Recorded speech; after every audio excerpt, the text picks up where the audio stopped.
Okay, so for my second installment of the Pursuing 50 video series that I'm working on here in 2019, I'm going to talk about something that I've never written about, and that is this concept that I call chasing the ghost. So in this case, the ghost is the fish, and not just any fish, but it's the fish, the big fish that, the one that you're chasing, that personal best, that fish over 40, 50, whatever the number is for you. That's the ghost. And I call it the ghost because as fishermen, we are constantly pursuing something that we never see. So we're really just kind of going on trust in our ability and on a belief that that fish is there.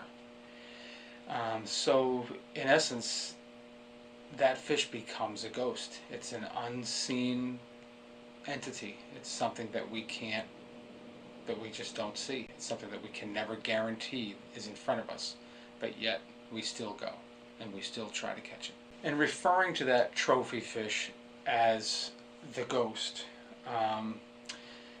for me it kind of just whittles it down to, instead of thinking about the entire gene pool of giant stripers that are swimming the coast from the Carolinas to Maine, this kind of makes it feel like a singular entity for me. So then it just becomes more of a one-on-one competition. It's like a chess game or a battle of wits.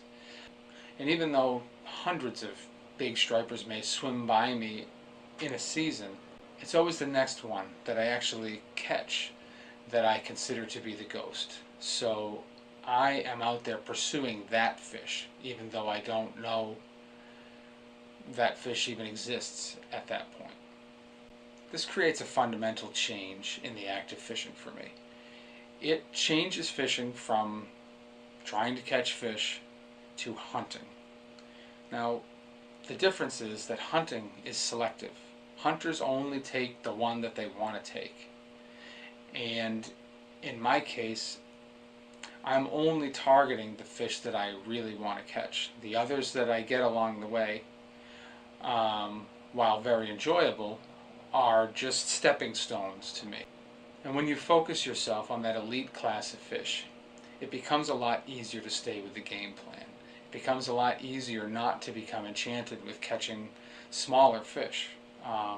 Even when they're really solid fish, you kind of get into this mindset where you're targeting this giant fish, and you will still make changes even though you're succeeding, using your intuition to try to pull out that biggest fish in that school. You become a hunter, and you learn to love the process of the hunt, and you accept the fact that the hunt doesn't begin and end in one day. You start to feel this change coming on, where all of your nights fishing kind of sift together to form this greater thing. They become integral parts of the journey to catching that next big fish.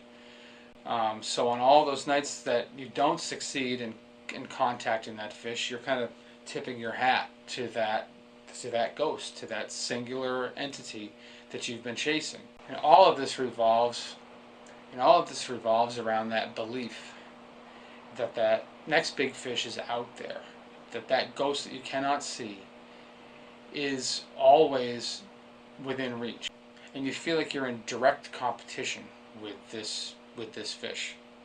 And all of this revolves around your belief that this big fish exists, that this ghost that you cannot see is out there, and that sticking with your game plan and fishing hard the way that you know is the right way to do it will ultimately result in achieving that goal. And you realize that you're in a direct competition with this fish long before you set the hook, long before you feel those deep head shakes. And that next big fish that you will catch, this is something that a lot of people kind of forget. she's already out there. She's not just going to materialize out of thin air one night and you're going to catch her. That fish is out there.